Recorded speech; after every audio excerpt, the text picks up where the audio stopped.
नमस्कार मित्रों, स्वागत करते हैं आप सबका अपना चैनल कंपटीशन नॉलेज में। आज हम बात करेंगे एरिया के थर्ड पार्ट के बारे में। जैसे फर्स्ट पार्ट में हमने आपको ट्रायंगल के बारे में, त्रिभुज के बारे में जानकारी दी। सेकंड पार्ट में हमने रेक्टेंगल, आयत के बारे में जानकारी दी। उसी प्रकार हम थर्ड पार्ट में जानकारी देने जा रहे हैं वर्ग यानी स्क्वायर के बारे में। स्क्वायर क्या होता है? स्क्वायर को हम कहते हैं ऐसा चतुर्भुज जिसकी सारी भुजाएं क्या हों, बराबर हों। ऐसा चतुर्भुज जिसकी सारी भुजाएं बराबर हों उसे बोलते हैं स्क्वायर, वर्ग। और ये कोण जो होता है 90 डिग्री का, ये सभी सारी भुजाएं क्या हो, बराबर। और ये कोण साथ में 90 डिग्री का होना चाहिए। कुछ चीज़ें आप भी याद जानकारी के लिए रखो कि जो वर्ग है, वर्ग को हम आयत कह सकते हैं। वर्ग को एक प्रकार का आयत कह सकते हैं, पर आयत को हम वर्ग नहीं कह सकते। वर्ग को एक प्रकार का आयत कह सकते हैं, पर आयत को हम वर्ग नहीं कह सकते हैं, क्योंकि आयत में क्या होता है, लंबाई और चौड़ाई होना चाहिए। बस लंबाई और चौड़ाई बराबर होनी चाहिए, लंबाई हो चौड़ाई हो, जो आयत का है। तो यहाँ पे इसको हम लंबाई कहते हैं, इसको हम चौड़ाई कहते हैं, दोनों है। तो और ये कोण 90 डिग्री होना चाहिए, वो भी है, तो ये आयत कह सकते हैं। पर वर्ग का स्पेशल डिफिनीशन है कि सारी भुजा भी बराबर हो, तो आयत में ऐसी कोई डिफिनीशन नहीं है, ठीक है ना। तो इसको वर्ग को हम आयत कह सकते हैं, पर आयत को वर्ग नहीं कह सकते। इस थोड़ा ध्यान दीजिएगा। वर्ग का, क्योंकि सारी भुजाएं लेंथ और ब्रेथ आपस में बराबर होती है, इसे सीधे एक नाम दे देते हैं ए। जनरली ए ही लिखते हैं, ये साइड को दिखाता है भुजा को, यानी जो एल लिखा है उसको एल हटा के क्या लिख देते हैं, ए। क्योंकि एल और बी बराबर, इसलिए सीधे ए लिख दिया, ठीक। वर्ग का क्षेत्रफल क्या होता है? वर्ग का क्षेत्रफल होता है एरिया। एरिया बराबर होता है भुजा स्क्वायर, लेंथ इंटू ब्रेथ, ए इंटू ए यानी ए स्क्वायर। वर्ग का विकर्ण क्या होता है? वर्ग का विकर्ण डायगोनल, डायगोनल तो बताया था ना, इस कोने से इस कोने को मिला दो, डायगोनल। तो वर्ग का विकर्ण क्या होता है? फार्मूला होता है √2a। भाई पाइथागोरस प्रमेय लगा दो, हल कर दो, आ जाएगा। वर्ग का परिमाप क्या होता है? परिमाप मैंने अभी बताया था, परिमाप मतलब होता है बाउंड्री। तो वर्ग की बाउंड्री क्या होती है? 4 गुणे भुजा 4a, ठीक। ये होता है वर्ग के बारे में। तो इतने फार्मूले आपको याद हैं, एरिया, डायगोनल, पेरीमीटर। अगर ये फार्मूले याद हैं तो स्क्वायर के जितने भी प्रश्न हैं आप आसानी से कर सकते हैं। अब कैलकुलेशन तो रहेगा ही, उसे आपको ही हल करना पड़ेगा बेटा। तो शुरुआत करते हैं पहले प्रश्न से, स्क्रीन पर लेकर आते हैं।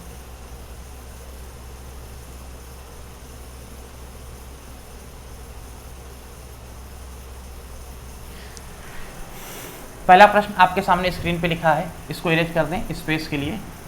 समझ तो गई होगी किस बारे में टॉपिक पे डिस्कस होगा, वर्ग के बारे में, ठीक है। चलिए, तो पहला प्रश्न आप स्क्रीन पे देख रहे हैं, यदि एक वर्ग का विकर्ण 10 सेंटीमीटर है तो वर्ग का क्षेत्रफल क्या होगा? कितने वर्ग सेंटीमीटर होगा? वर्ग का विकर्ण दिया है 10 सेंटीमीटर। वर्ग का विकर्ण हमको दिया है, विकर्ण दिया है 10 सेंटीमीटर। अच्छा, वर्ग के विकर्ण का फार्मूला क्या होता है? वर्ग के विकर्ण का फार्मूला क्या होता है? तो अभी हमने आपको बताया है, नहीं पता तो अभी लिख लिया होगा, तो नोट करके देख लेना। वर्ग के विकर्ण का फार्मूला होता है √2a। ए बाहर होगा, इसने कि √2a पूरा ऐसे लिख दो, गलत हो जाएगा। ए बाहर होता है बेटा, √2a, ठीक। ये वर्ग के विकर्ण का फार्मूला होता है। और ये दिया कितना है? 10 के बराबर। हम कहें ए बराबर कितना होगा, तो आप बताओगे 10/√2, यानी भुजा कितना बताएगा? 10/√2 सेंटीमीटर। ये क्या है? भुजा बराबर 10√2 सेंटीमीटर। आपसे कहा इस वर्ग का क्षेत्रफल बताओ, एरिया बताओ। तो वर्ग का क्षेत्रफल बराबर क्या होता है? भुजा स्क्वायर यानी ए का स्क्वायर, और एक भुजा दी कितनी है? 10/√2, इसी का स्क्वायर कर दो, ठीक। तो 10 का स्क्वायर 100 और √2 का स्क्वायर 2, 2 से कटा 2 पंचे 10, 50। तो कितना आ गया? 50 वर्ग सेंटीमीटर, ठीक। तो आंसर कितना आ गया? वर्ग का क्षेत्रफल कितना आ गया? 50 वर्ग सेंटीमीटर। उम्मीद करते हैं आपको समझ में आ गया होगा। इसका बी विकल्प आपका सही है।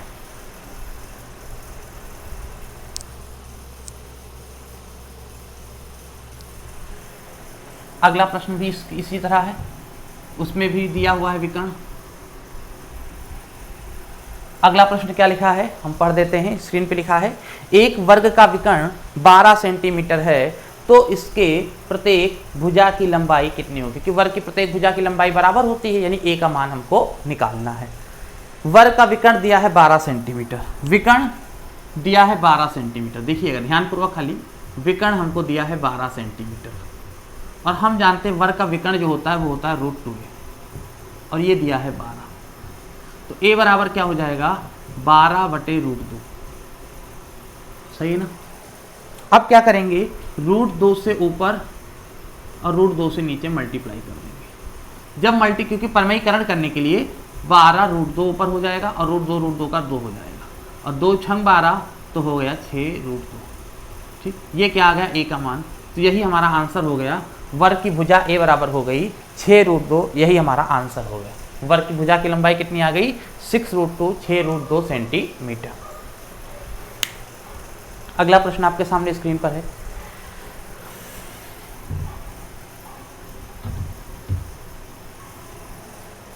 क्या लिखा है, यदि एक वर्ग का क्षेत्रफल 24 है तो वर्ग की परिधि क्या होगी।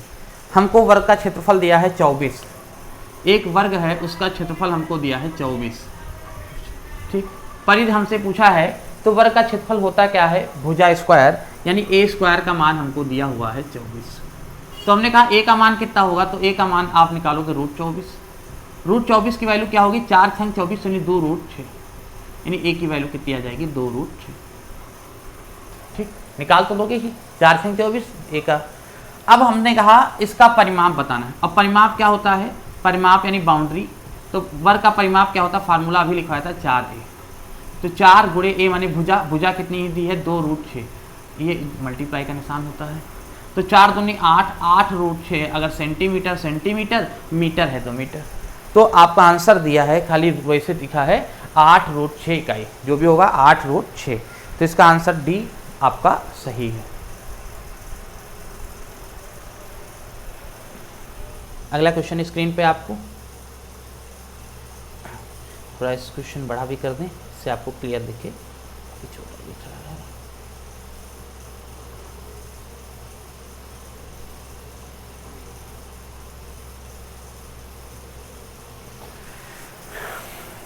क्वेश्चन अगर नहीं समझ में आ रहा तो हम पढ़ भी देते हैं। क्या लिखा है, एक वर्ग का क्षेत्रफल 200 वर्ग मीटर है। एक वर्ग है जिसका क्षेत्रफल है 200 वर्ग मीटर। एक नया वर्ग इस प्रकार बनाया गया है कि इसके विकर्ण की लंबाई पहले वर्ग के विकर्ण की लंबाई का √2 गुना है, ठीक। इस प्रकार नया वर्ग बनाया गया है कि इसके विकर्ण की लंबाई पहले वर्ग के विकर्ण की लंबाई का √2 गुना है, तो नया वर्ग का क्षेत्रफल बताओ। चलो देखो, एक वर्ग का क्षेत्रफल 200 वर्ग मीटर है। देखो एक वर्ग है, समझिएगा हमारे साथ, एक वर्ग है, एक वर्ग है, यहाँ तक देखो, एक वर्ग है, वर्ग की सारी भुजाएं बराबर होती हैं। एक वर्ग हमको दिया है, कह रहा है इस वर्ग का क्षेत्रफल 200 वर्ग मीटर है, तो हमने मान लिया कि इसकी भुजा a है, सारी भुजाएं a है, वर्ग है तो सारी भुजा बराबर होती है, a है, तो इसका क्षेत्रफल हमको दिया था कितना 200 वर्ग मीटर, 200 मीटर स्क्वायर, सही है ना।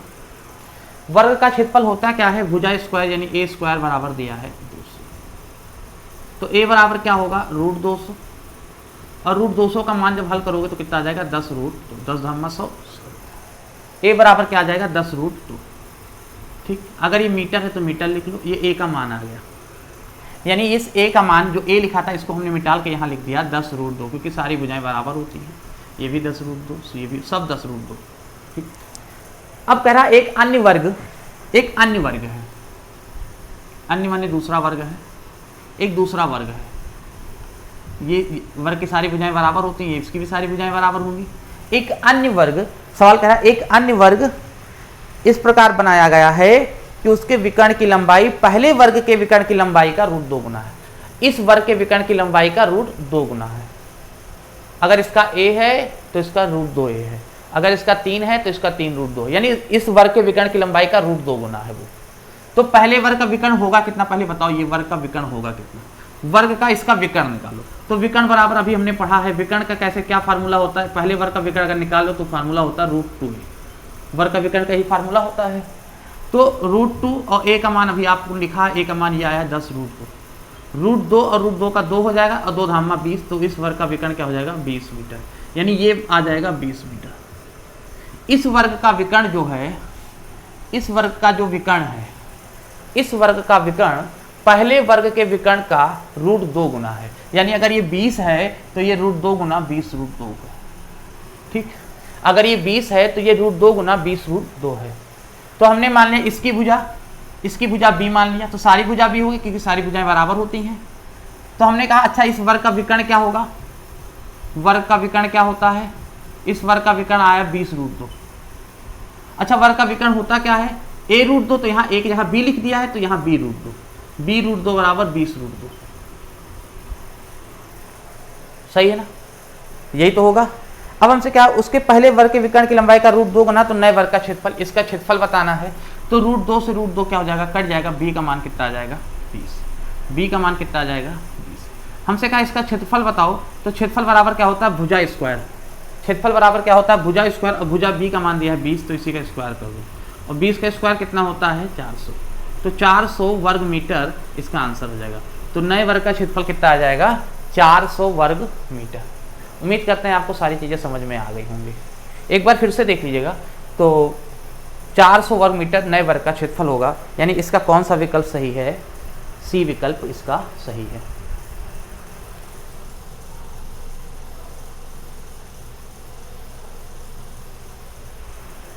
अगला प्रश्न स्क्रीन पे लिखा है, ध्यानपूर्वक देखिएगा।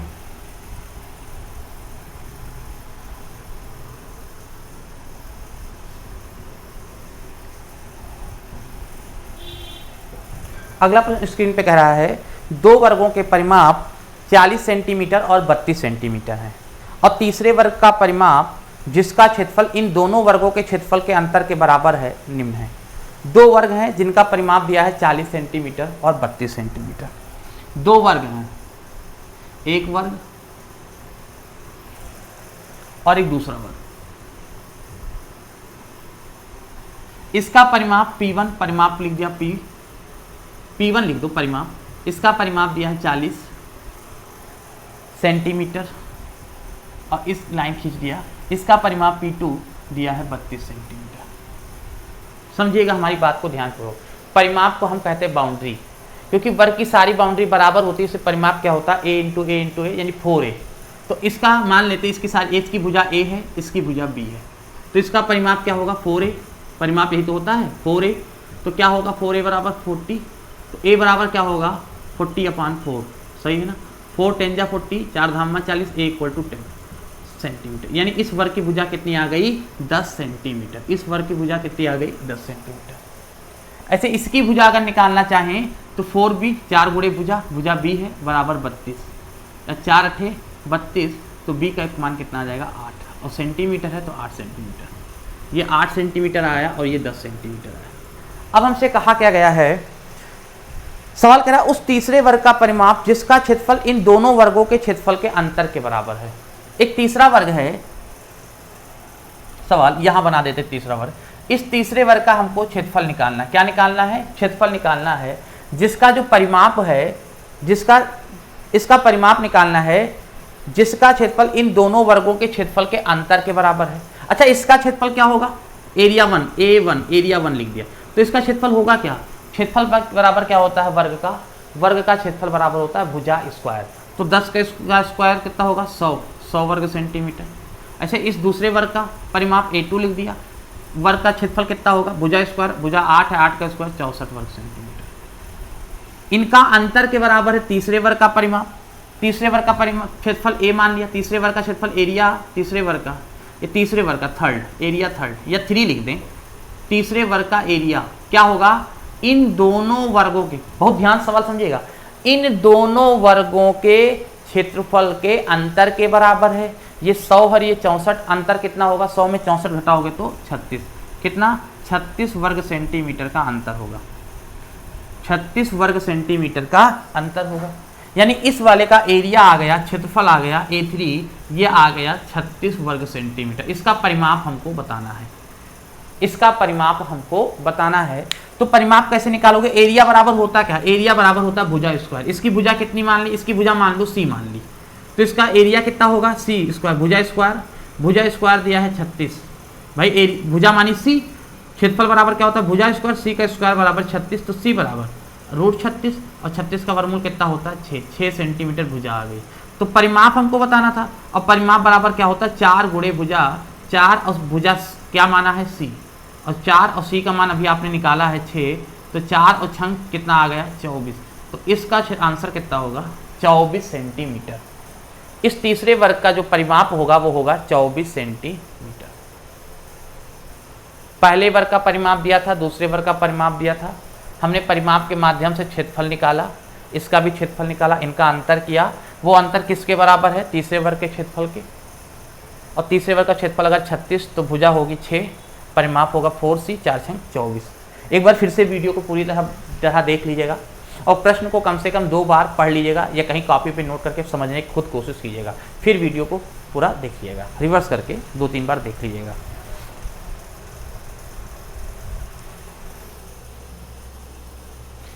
अगला क्वेश्चन काफ़ी छोटा लिखा है, हम स्क्रीन पे बढ़ा देते हैं और हम पढ़ भी देते हैं, आप परेशान होने की आवश्यकता नहीं है बेटा, ठीक है ना, हम बढ़ा भी दिए हैं और पढ़ भी देते हैं, ठीक। जब तक बोर्ड इरेज कर दें। तीसरा प्रश्न स्क्रीन पे देखो, पढ़ने की कोशिश करो आप लोग।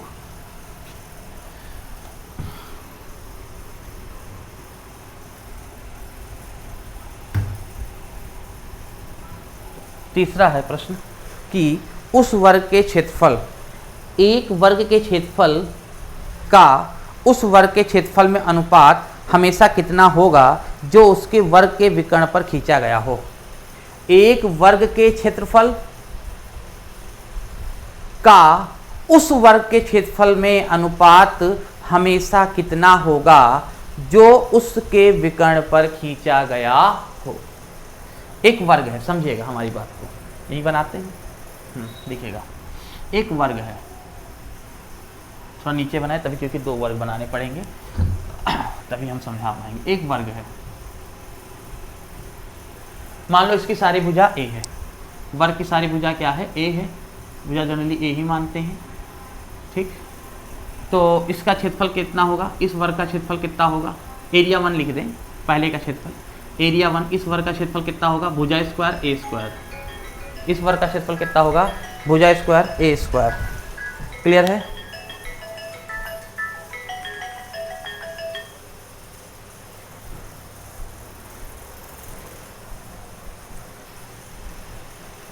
भुजा स्क्वायर a स्क्वायर।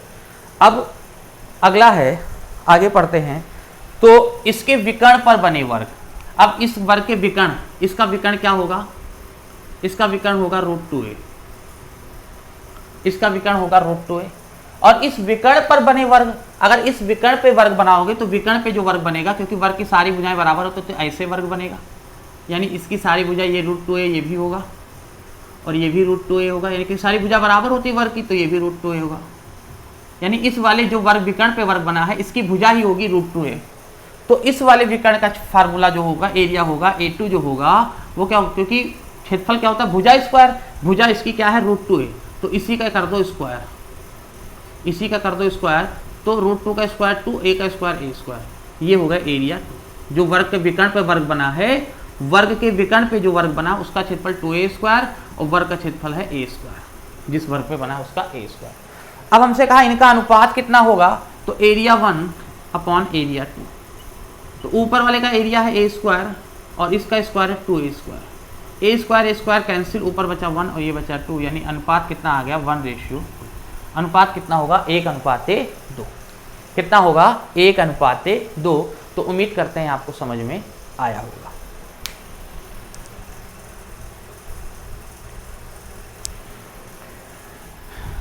अगला है, अगला प्रश्न हमसे कह रहा है एक वर्ग की प्रत्येक भुजा की लंबाई आधी कर दी जाए तो उसका क्षेत्रफल हो जाएगा। एक वर्ग है, उसकी प्रत्येक भुजा की लंबाई को आधी कर दें तो उसका क्षेत्रफल हो जाएगा। देखो मान लो, समझिएगा हमारी बात, एक वर्ग है, एक वर्ग है जिसकी भुजा a है, तो इसका क्षेत्रफल क्या होगा, एरिया क्या होगा, इसका क्षेत्रफल होगा a स्क्वायर, भुजा स्क्वायर। अगर वर्ग की, सवाल कह रहा है एक वर्ग की प्रत्येक भुजा की लंबाई को आधी कर दें, एक दूसरा वर्ग बना लें, अगर इसी का आधा कर दें, a का आधा a/2 कर दें, तब हम इसका क्षेत्रफल निकालते हैं। अगर एरिया निकालते तब इसका क्षेत्रफल निकालते, भुजा स्क्वायर a/2 का स्क्वायर, तो a/2 का स्क्वायर a स्क्वायर बाई क्या होता 4। अब हमसे कह रहा है तो उसका क्षेत्रफल हो जाएगा 2 गुना आधा 1/4 अपरिवर्तित। तो पहले ए स्क्वायर था, अब ए स्क्वायर बाई 4 हो गया, बाई 4 हो गया यानी बटे 4 हो गया यानी चौथाई हो गया। तो क्या हो जाएगा, अगर विकर्ण का भुजा का आधा कर दोगे तो क्षेत्रफल क्या हो जाएगा, चौथाई हो जाएगा। क्या हो जाएगा, चौथाई, बटे 4 हो गया इसलिए चौथाई हो जाएगा, बटे 4 हो गया इसलिए क्या हो जाएगा, 1/4 हो जाएगा।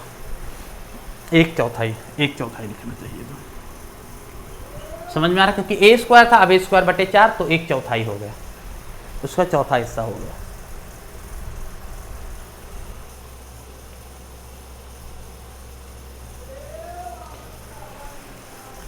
अब देखो अगला प्रश्न है, किसी वर्ग की प्रत्येक कोर, कोर माने होता है भुजा, याद रखिएगा कोर माने होता है भुजा, किसी वर्ग के प्रत्येक कोर को दोहरा कर दिया जाए तो उसके क्षेत्रफल में कितने % की वृद्धि होगी। तो देखो अगर कोई वर्ग है, अगर कोई वर्ग है, सारी भुजाएं बराबर हैं, समझिएगा वर्ग है ये, तो वर्ग की सारी भुजाएं बराबर है। अगर इसकी भुजा ए है तो इसका क्षेत्रफल कितना होगा, इस वर्ग का क्षेत्रफल कितना होगा, ए स्क्वायर होगा। सवाल कह रहा है अगर किसी वर्ग की प्रत्येक भुजा को दुगना कर दें, यानी अगर अगला वर्ग बनाए इसकी प्रत्येक कोर, कोर माने भुजा को दुगना कर दे तो ये 2a हो जाएगा, दुगना कर दे तो ये क्या हो जाएगा 2a। तब इसका अगर इसका क्षेत्रफल निकालोगे तो क्षेत्रफल के बराबर क्या होता है, भुजा स्क्वायर, 2a का स्क्वायर और 2a का स्क्वायर कितना होगा, 2 का स्क्वायर 4 और a का square a square 4a square, ये तो हो जाएगा। ये a स्क्वायर था, ये 4a स्क्वायर, तो पूरा तो क्षेत्रफल में कितने % की वृद्धि हो गई, वृद्धि तो हो गई, वृद्धि तो हो गई, कितनी वृद्धि हो गई, वैसे ये a स्क्वायर था, ये 4a स्क्वायर, तो कितनी वृद्धि हो गई, वैसे जनरल सबको ये 1 है, ये 4 है, कितना बढ़ गया 3, यानी 300% बढ़ गया। 1 है, ये 4 है, कितना बढ़ गया 3, एक अपने आप को ये 100 मानेगा तो 3 बढ़ा तो 300% हो जाएगा। ओरल भी बता सकते हैं, पर देख लो कितनी वृद्धि हो गई, 3a स्क्वायर की वृद्धि हो गई। कितने % की वृद्धि हो गई सर, 3a स्क्वायर की वृद्धि हो गई, परसेंटेज निकालने इसलिए गुणे 100। वृद्धि कहाँ से हुई है, a स्क्वायर से, a स्क्वायर कट गया 300%, तो क्षेत्रफल में कितने % की वृद्धि होगी, 300%। जैसे 1 है, कोई संख्या 1 है और यहाँ 7, तो हम पूछे कितना % बढ़ गया, तो आप कहोगे 1 से 7 हो गया 600% बढ़ गया, 1 घटा देते हैं। जैसे 1 और हम कहें 9, कितना % बढ़ गया, तो कहोगे 800% बढ़ गया। ठीक, ये 1 था वो हो गया 3, तो कितना % बढ़ गया, 200% बढ़ गया। और ये 1 था, ये हो गया 4, कितना बढ़ गया, 300% बढ़ गया। चलिए अगला प्रश्न आपके सामने फिर से स्क्रीन पर। कल आयत में एक रामबाण जो फार्मूला बताए थे ये उसी पर आधारित है। क्वेश्चन को थोड़ा शॉर्ट करते हैं, छोटा करते हैं स्पेस के लिए। कल हमने फार्मूला बताया था कि +-a बराबर +-l +-b और +-lb बटे 100। ये हमने कहा था जितने % एरिया से रिलेटेड सवाल आते हैं सब इसी पे हो जाएंगे, चाहे वर्ग हो, चाहे क्षेत्र, चाहे त्रिभुज हो, कोई भी हो, आयत हो, सब इसी पे हो जाएंगे और अक्सर पूछे भी जाते हैं। किसी वर्ग की प्रत्येक भुजा, देखो वर्ग में क्या होता है, लंबाई और चौड़ाई बराबर होती है। वर्ग में क्या होती है, लंबाई और चौड़ाई बराबर होती है। तो L का प्रत्येक भुजा कहे तो समझो L भी और B भी, क्योंकि वर्ग की प्रत्येक भुजा, क्योंकि लंबाई और चौड़ाई बराबर होती है तो यानी L भी अगर बढ़ा है तो B भी बढ़ेगा, अगर L घटा है तो B भी घटेगा। तो कह रहा किसी वर्ग की प्रत्येक भुजा को 10% बढ़ा दें, यानी अगर प्रत्येक भुजा लंबाई को अगर 10% बढ़ाते हो तो चौड़ाई भी 10% बढ़ जाएगी, क्योंकि प्रत्येक भुजा बराबर होती है। प्लस और ये इनका गुणा LB लिखा है तो पहले चिन्ह का गुणा प्लस 10 धामा 100 100 बटे 100, 100 से 100 कम 100 1 आया, 0 मत लिख देना, 100 कटा 0 मत लिख देना, तो ये आया 1। अब जोड़ दो 10%, 20% और 21%, कितना %, 21%। तो पूरे क्षेत्रफल में कितने % की वृद्धि होगी, 21% की वृद्धि होगी।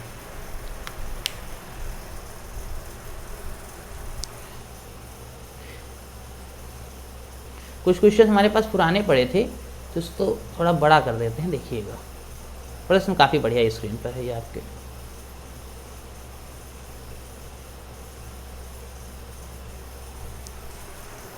हम पढ़ भी देते हैं, परेशान मत होने की आवश्यकता नहीं है, ना दिखाई दे रहा तो हम पढ़ देते हैं।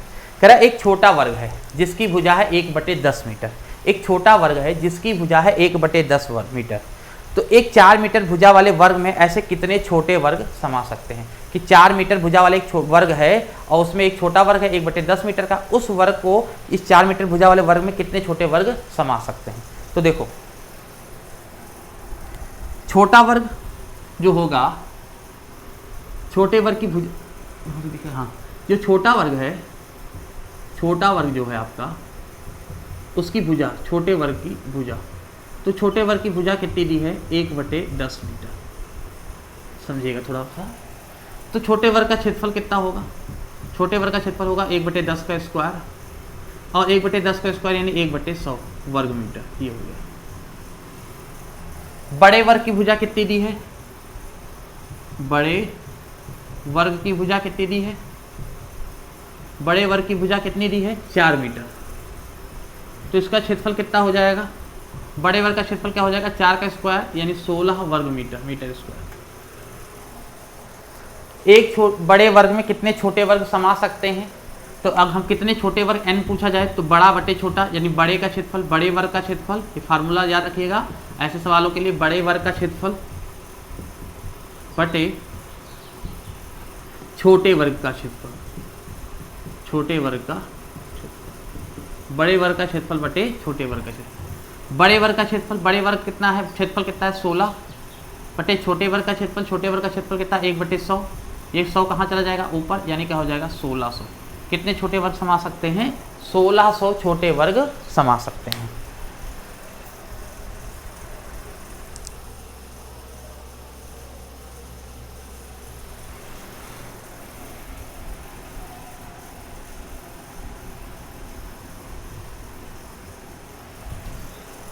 एक वर्ग का विकर्ण 10 सेंटीमीटर है, तो वर्ग का क्षेत्रफल क्या होए, एक वर्ग का विकर्ण दिया है 10 सेंटीमीटर, तो वर्ग का क्षेत्रफल, ये तो हल करवा चुके हैं, पहला सवाल ही था। तो यानी वर्ग के संबंधित जो प्रश्न हमारे पास थे वो सारे समाप्त हो चुके हैं। अगर आपके पास भी क्वेरी है, आपको लगता है कि आप कोई प्रश्न हल कर रहे हो, आप नहीं हल कर पा रहे हो, बस वो एरिया से रिलेटेड है, तो आप को करना क्या है, आपको प्रश्न हमें भेज देना है, हम उस प्रश्न को हल करवाएंगे और बताएंगे कैसे हल किया जा सकता है। अगर आपने पहली बार हमारे चैनल को देखा है, पहली बार हमारी वीडियो को देखा है, आपको पसंद आया है, तो प्लीज़ चैनल को सब्सक्राइब कर लें।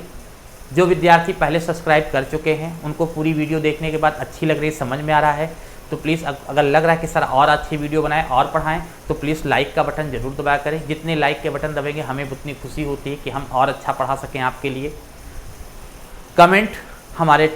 कमेंट में जो प्रश्न हो वो हमारे टेलीग्राम ग्रुप में भेजिए। जो विद्यार्थी अभी तक टेलीग्राम ग्रुप में नहीं जुड़े हैं, जुड़ना चाहते हैं, वो हमारे वीडियो के लास्ट के डिस्क्रिप्शन बॉक्स में टेलीग्राम का लिंक दिया है, आप वहाँ पे क्लिक करेंगे, डायरेक्ट हमारे टेलीग्राम ग्रुप से जुड़ जाएंगे। तो मिलते हैं नेक्स्ट क्लास में, तब तक के लिए जय हिंद, जय भारत।